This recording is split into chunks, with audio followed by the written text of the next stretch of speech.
5 నిమిషాల తర్వాత. Very good.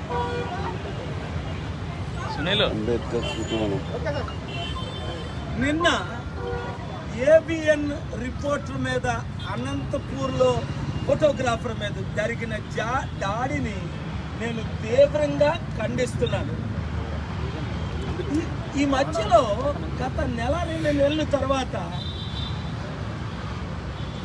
నేను కొన్ని వీడియోలు చూస్తుంటే చంద్రబాబు నాయుడు గారు ఓపెన్గా జగన్మోహన్ రెడ్డి గారికి డిబేట్కి రమ్మని ఛాలెంజ్ చేస్తున్నారు. జగన్మోహన్ రెడ్డి గారు నేను సిద్ధం, ఎక్కడైనా డిబేట్ చేస్తానని ఛాలెంజ్ చేస్తున్నాను. బాబు మీరు మాకు వద్దు, నేను లేని డిబేటే అది వృధా. మీకు దమ్ముంటే అంబేద్కర్ స్టాచ్యూ దగ్గర లోపల ఏర్పాటు చేద్దాం. మాజీ ముఖ్యమంత్రి చంద్రబాబు నాయుడు గారు, ఇప్పుడున్న ముఖ్యమంత్రి జగన్మోహన్ రెడ్డి గారు నాతో డిబేట్కి రావాలి 1 అవర్. మనందరూ ముఖ్యమంత్రులు ప్రధానమంత్రులు నడిచిందని మీకు తెలుసు. ఏ సబ్జెక్ట్ మీద డిబేటు అంటే 2 నెలల తర్వాత ఎలక్షన్ వస్తుంది. ఇంతవరకు మీరు ముఖ్యమంత్రులుగా 10 సంవత్సరాలు ఉన్నారు. చంద్రబాబు నాయుడు గారు 5 సంవత్సరాలు, జగన్మోహన్ రెడ్డి గారు 5 సంవత్సరాలు. వారి మాటల్లో చూడండి ఎలాగున్నాయంటే, జగన్మోహన్ రెడ్డి గారు అంటారు రాయ్ కాలంలో పెట్టి ఫోటోగ్రాఫర్ మీద దాడి. అంటే మీరు గోండాయిజంని రౌడీయిజంని ప్రమోట్ చేస్తున్నారా? ఇలాంటి చిన్న పిల్లలకి ఏమర్థం అవుతుంది? పోనీ చంద్రబాబు నాయుడు గారైనా ముసలాడైనా ఊరుకుంటున్నాడు. ఆయన మా జన సైనికులు, ఈయనకేం సైనికులు లేరు కదా. పవన్ కళ్యాణ్ ఫ్యాన్స్ అందరూ ఓట్లు వేసేవాడు ఎవడ కాదు. తుప్పని ఎక్కడో వెయ్యికొకడో ఎక్కడో అంటుంటాడు, జై జనసేన అంటుంటాడు. అసలు నిజంగా ఆయనకు ఓట్లుంటే ఆయన ఎందుకు బీజేపీతో టీడీపీతో పొత్తులు పెట్టుకుంటారు? 5 పార్టీలు కలిస్తే 5-6% వచ్చే 2019లో. ఇంపార్టెంట్ విషయం ఏమిటి అంటే, నేను ఇక్కడికి ఎందుకు వచ్చానంటే, ఒకరి మీద ఒకరు పోటీ పడుతున్నారు. చూడండి, ఈ విగ్రహం ఈ మాన్యుమెంట్ ఖర్చు దాదాపు 500 కోట్లు. టీచర్లు అంగన్వాడీలు ప్రాబ్లమ్స్ అన్నీ సాల్వ్ అయిపోను. అంబేద్కర్కి విగ్రహం అవసరమా? కేసీఆర్ ఇదే మనుగడతో ఎత్తుగడతో 120 కోట్లు ఖర్చు పెట్టి విగ్రహం కట్టాడు. ఏది? దళితులు ఓట్ల కొరకు. దళితులు మోసగాల, బీసీలు మోసపోరు. చిత్తుగా 24 లక్షలున్న కోట్లున్న కేసీఆర్ని చిత్తుగా తెలంగాణలో ఓడించారు. నేను పిలుపునిచ్చిన మేరకు. బడుగు బలహీన వర్గ ప్రజలారా, మీకు 2 పిలుపు. అంబేద్కర్ ఆశయాలు నెరవేర్చాలి అంటే, బడుగు బలహీన వర్గాలకు అధికారం రావాలి అంటే, బీసీ ఎస్సీ ఎస్టీ క్రిస్టియన్ ముస్లిం మైనారిటీ బీసీలు ముఖ్యమంత్రి, కాపు ముఖ్యమంత్రి కావాలి అంటే, ఇప్పుడున్న మోదీ తొత్తులైన 2 పార్టీలు టీడీపీ జనసేన 1, బీజేపీ వైసీపీ 2, ఈ 2 పార్టీల్ని విడిచిపెట్టి రండి. మీరు వైసీపీలో లేదా బీజేపీ టీడీపీ జనసేన మోదీ తొత్తులతో మీరు ఉన్నారంటే మీరు చరిత్రహీనులు, మూర్ఖులు, బుర్ర లేనోళ్ళు, తెలివితేటలు లేనోళ్ళు. ఎందుకు? 3% ఉన్న చంద్రబాబు కులమేనా మనం ఏలాలి?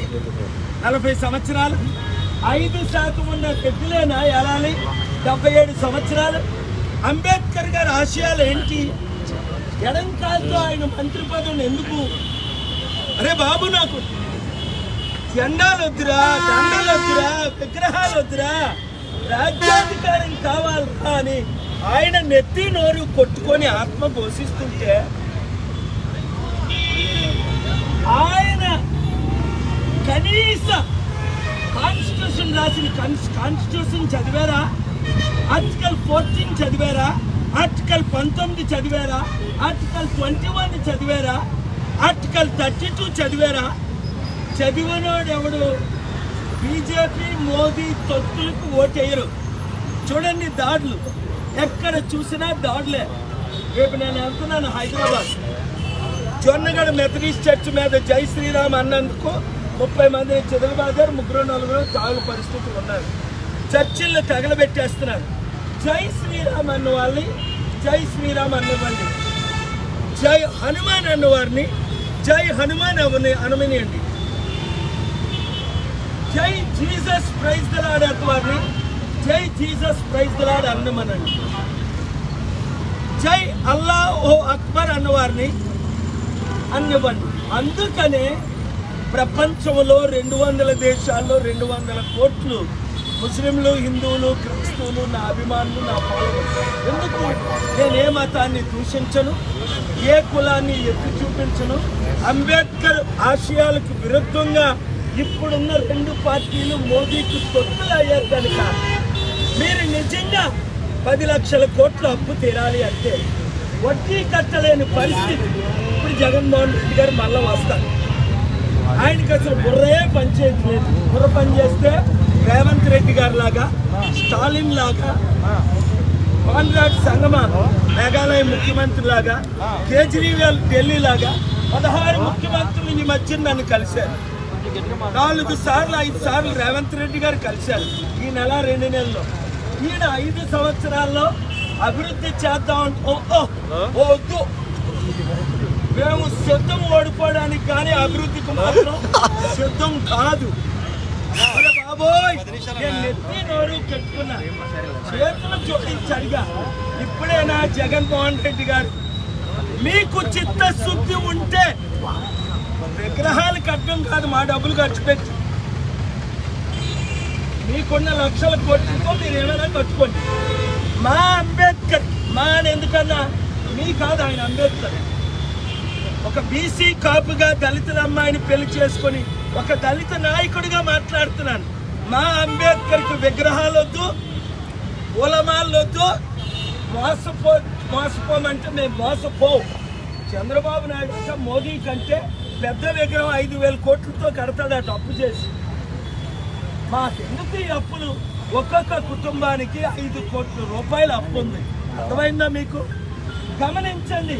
ఇదే విజయవాడ 3 హెలికాప్టర్లో వచ్చిన నేను, ఇదే PWD గ్రౌండ్స్లో లక్షల మందితో మీటింగ్ పెట్టిన నేను, ఇవాళ నడి రోజు మీద దేవుడు యేసు ప్రభువుగా భూమి మీద ఎలా మీ మధ్య సంచారించడో నేను అందుకు వచ్చాను.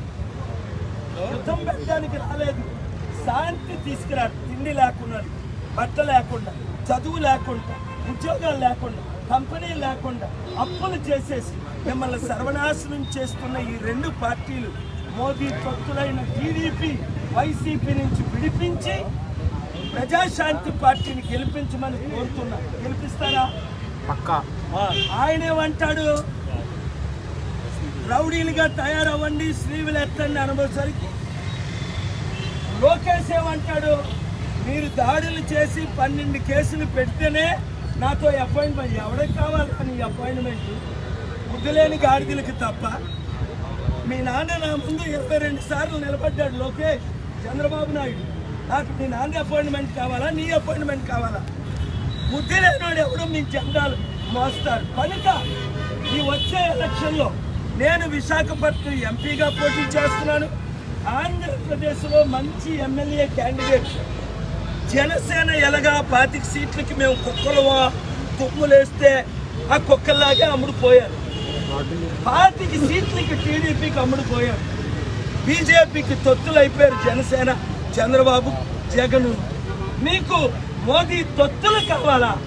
మోదీ మనకి స్పెషల్ స్టేటస్ ఇవ్వలా, స్పెషల్ ప్యాకేజ్ ఇవ్వలా, స్మార్ట్ సిటీలు కట్టలే, క్యాపిటల్ సిటీ కట్టలే, పోలవరం ప్రాజెక్టు కట్టలే, రైల్వే జోన్ ఇవ్వలే, 15 లక్షలు ఇస్తానని ఇవ్వలే. 100లో 1 వాగ్దానం మోదీ కానీ, చంద్రబాబు నాయుడు కానీ, జగన్ కానీ నెరవేర్చలేదు. నేను నెరవేర్చాలి అంటే ప్రజాశాంతి పార్టీని గెలిపించండి. 75644125 రండి. విశాఖపట్నం మన మేఘాలయ ప్రక్కనున్న ఇదే గురువారం సాయంత్రం 6 గంటలకు మీటింగ్. రండి, నన్ను కలవండి. ఇదే విశాఖపట్నం, మన ఆంధ్రప్రదేశ్లో ఉన్న విశాఖపట్నం. విజయవాడ వచ్చినప్పుడు కలవండి. రాయలసీమ వెళ్ళినప్పుడు కలండి. గట్టిగా ఎమ్మెల్యేలు 100 కోట్లు ఖర్చు పెట్టి ఆ పార్టీలో మీరు ఓడిపోతారా? ₹1 కోటి ఖర్చు పెట్టి ప్రజాశాంతి పార్టీలో గెలుస్తారా? నిర్ణయం తీసుకోండి. చంద్రబాబును రూల్ ప్రకారం 75 లక్షలు ప్రజాసేవ చేయండి, 25 లక్షలు ఖర్చు పెట్టండి. చూడు ఆయన ఏమంటాడంటే, చూడండి చంద్రబాబు నాయుడు ఏమన్నారు విన్నారా? నిన్న కాక మొన్న రోజు ఏమంటున్నాడు ఆయన? కుర్చీలు మడత పెడతాడట. అలాంటి మాట్లాడొచ్చా పెద్ద మనిషి? ఆయన్నే మడత పెడతారు ప్రజలు. మొన్నటి వరకు 52 రోజులు జైల్లో ఉన్నాడు ఆయన. కుర్చీలు మడత పెట్టమని అందరికీ చెప్తున్నాడు. ఆ పనికిమాల పాటలు వీళ్ళు పాడుతున్నారు, పాడిస్తున్నారు. ప్రపంచ శాంతి దూతనైన నేను మీ సమస్యలన్నీ పరిష్కరిస్తా. ఒకటి, మీ రుణం, ఇంటికి 5 కోట్ల రుణం ఉంది, నేను తీర్చుతా. 5 కోట్ల ఆదాయం 5 సంవత్సరాల్లో ఇస్తా. ఉచిత విద్య, ఉచిత వైద్యం ఇస్తా. నేనైతే లక్షల కోట్లు తెచ్చాను త్యాగలను, వీళ్ళైతే లక్షల కోట్లు దోచుకున్నారు. ఉన్న మీ కిడ్నీలు కూడా అమ్మేస్తారు అవకాశం ఇస్తే హాస్పిటల్కి తీసుకెళ్ళి. కనుక దొంగలను నమ్మకండి, మోసగాళ్ళని నమ్మకండి. అంబేద్కర్ ఆశయాలు నెరవేర్చే కేఏపాలను నమ్మండి. రండి కలిసి పనిచేద్దాం. ఇప్పటికైనా జగన్మోహన్ రెడ్డి గారికి నేను మరొకసారి అవకాశం ఇస్తున్నాను.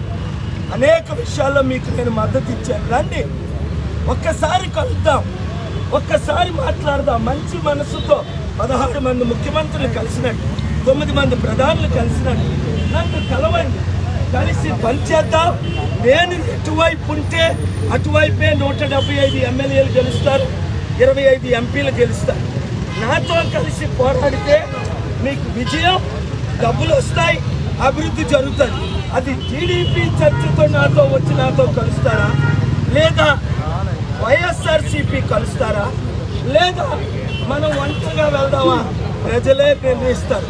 మీరు మాత్రం వీడియోని స్ప్రెడ్ చేయండి. Thank you very much.